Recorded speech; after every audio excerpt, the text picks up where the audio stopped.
One. Hi, I'm Karina from the Galen College of Nursing, and these are my two audience members here with me. One right there recording, and one right here who is my lovely mother. I'm doing a persuasive speech on adoption from a shelter or humane society versus using a breeder or going to a pet mill.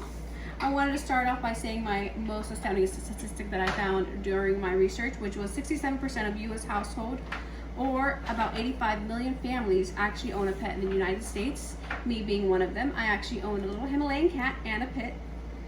And we were just letting you know that as being a pet owner, that we think it's extremely important that you actually adopt from a humane society just like we did versus using a breeder or a pet mill. And we know you'd find your furry best friend just like we did. So I adopted both my pets, like I said before, and I did extensive research between doing both of them. And one's actually 4 right now, and one's 3. And I did actually more research before doing this speech as well. And we wanted to discuss animal shelter overflow, lower cost and ease of pet adoption when going through a humane society or a shelter versus using a breeder, and how having a pet just in general improves your overall health. So I wanted to start by discussing the overflow of animal shelters. Each town or an area around you should have a shelter or humane society. We actually have a shelter, or about 10 to 15 around, depending on the area that you're in. In larger cities like Tampa that we're close by actually have higher numbers of shelters. We actually went to the humane society and it was a very easy process. But let's talk about overflow. So according to D.S. Tubbert, author of Dogs and Animal Shelters, 15 million dogs are either turned out as strays or released to animal shelters. And that's a very high number for me.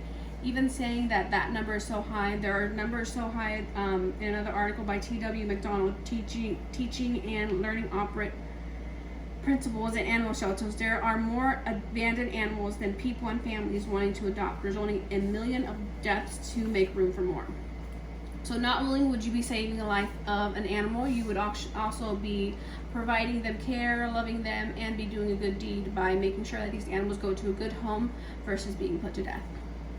So you could be the change and actually even create a domino effect with your family, friends. Seeing you adopt could inspire them to adopt as well. So as we discussed the animal shelter overflow, we're also going to discuss the lower cost of pet adoption and easement that it is versus going to a breeder or a pet mill. We actually found it was a lot easier because so when you go to a humane society, for example, you're going to see that all your pets already come spayed, neutered, dewormed, and microchipped. So you already come ready, come home, all you need is food. Sometimes they'll even give you a bag of food so that you can take home with your pet, so you're all ready to have them at home. I actually even went to the website, their recent website, and updated it. And for use of presentation, I screenshotted it. And it'll show you that, again, all their pets come spayed, neutered, vaccinated, microchipped, dewormed, and ready for a lifetime of love. They tell you their hours. They even tell you the cost of each pet, which is around $15 to $25, depending on the age and just the type of pet you're wanting to get. So that is different than having to research the breeder, pet mill, whichever you want to go to. That could cost around $1,000, $2,000, depending on the type of pet or breed that you're looking for. So our Nala is a rescued pit, and she runs around $2,000, which we didn't get her for that price because that's crazy ridiculous. And our little Himalayan would be around $1,200 to $1,800, which is also a very high number. And you also have to find reputable people who are selling these pets, because you could actually run into people who, and I've run into quite a few stories, who steal your money, never give you your pet, never answer you after that, and you don't even know if this pet is going to be reliable for life later. Just looking up at the ease of it, we looked up the pet pools, and you can find so many different people, and you don't know them, you don't know where they're really located, or even if they're going to give you a good dog. Poor little guys. And you can find the same for little Himalayans, where you can see thousands of people putting up videos and having little cats for sale, versus actually going to the ease of going to the Humane Society. And all I did was type in Humane Society Tampa. We just click on the first link that pops up, and all you have to do is press adopt, and it's literally that easy. Shows you all the pets. You can click on whichever you'd like, and know that you'd be getting the pet you're getting. All you have to do is fill out an application, and depending on the age of the dog, or if you were getting a cat, the price would just differ. So you can see how it's much easier and cost effective to actually adopt than going to a breeder or a pet mill.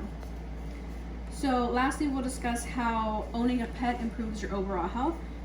A study done by the American Heart Association in 2013 out of 5,741 people found that pet owners had a lower systolic blood pressure than people who didn't own pets.